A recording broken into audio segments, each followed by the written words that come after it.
King Charles' speech marked the start of the first Labour government in 15 years. The new administration outlined its 5-year plan. A bill will be introduced to set up Great British Energy, a publicly owned clean power company headquartered in Scotland. This is to reduce UK energy costs. As this chart shows, energy in the UK costs more than it did 5 years ago. Right now, energy is cheaper in 14 European countries that use hydrogen. Energy Secretary Ed Miliband wants energy independence and lower bills through clean power by 2030. He hopes to establish a publicly owned energy company, Great British Energy. GBE proposes 3 key initiatives, including hydrogen, on its website. In Sheffield, researchers at the Translational Energy Research Centre, TURC, study hydrogen to make sure it's fit for future deployment. But why is it the future of energy? Hydrogen fuel is considered to be more eco-friendly than carbon-based fuel because there's no carbon in it. There's no CO2 generated that then is emitted into the atmosphere, typically at the moment. Researchers like Dr. Healy focus on how to stabilize hydrogen so it doesn't have to be stored at freezing temperatures in containers like these, and how to reduce the harmful emissions released while doing so. Their best answer sits in these vertical columns: hydrogen fuel cells, where current is passed through hydrogen to generate energy. These are currently expensive and require frequent repairs. A more realistic option is burning hydrogen directly as a fuel in large burners like this. But where would it then be applied? Hydrogen applications as a fuel will be quite a wide range potentially, covering everything from industrial decarbonisation, so replacing or substituting for natural gas and other carbon fuels in industrial manufacturing processes, potentially in transport applications. I'm at Brunel University, London, where I've just visited their Hydrogen Research Department. Unlike TURC, the Hydrogen Research Department here is privately funded, at least partially, which means that the kind of research that it encompasses is completely different. Brunel University's Hydrogen Research Department focuses on that of large-scale manufacturing industries and automotive combustion. What does this translate to? Well, hydrogen and hydrogen fuel is easier to scale up and use in large-scale manufacturing industries like steel, textile, and glass. It's a lot more difficult to make it stable enough and condense it to use in small-scale automotive industries like cars, trucks, and buses. Manufacturing consumes nearly 30% of the world's energy and causes nearly 30% of the world's pollution. Steel making is an especially energy-intensive and carbon-heavy process.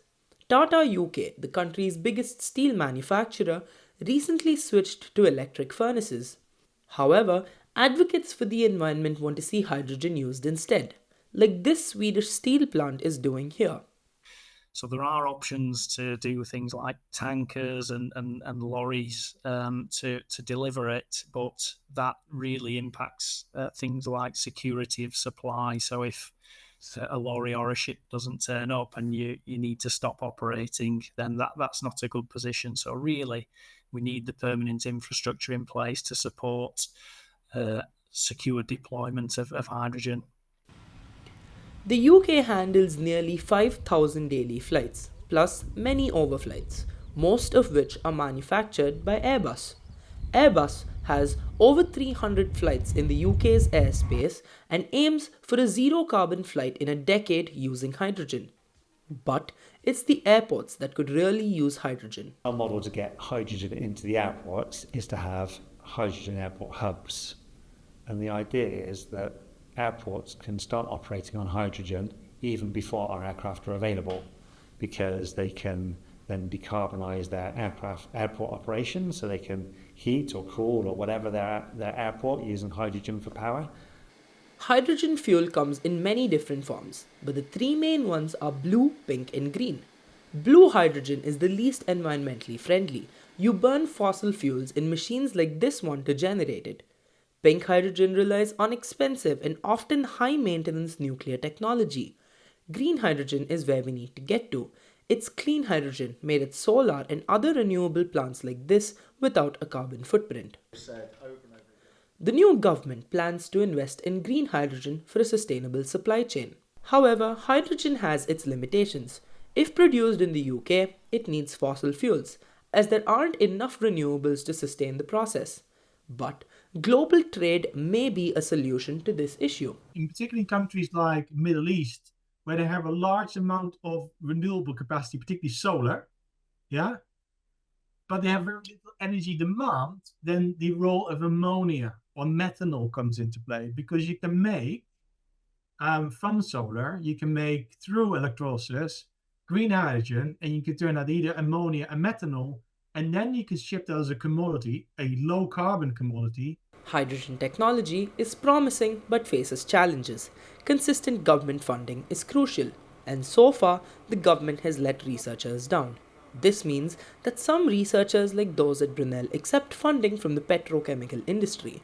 This raises questions about profit seeking instead of sustainability.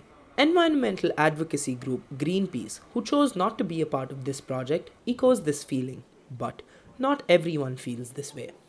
Them funding projects, funding net zero projects, I think of all of the things they could do with the money they have and the investments they're putting in, I think it's a really good way of doing it. Despite the costs and the complexity, hydrogen is cleaner than fossil fuels. If the government continues to fund ongoing research, it could replace fossil fuels in the future altogether, maybe even start to repair some of the damage done by them.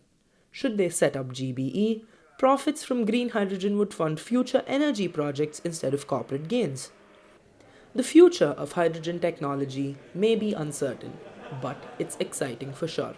It's up to the new Prime Minister and his cabinet if and how hydrogen will play a role in the lives of those in the UK.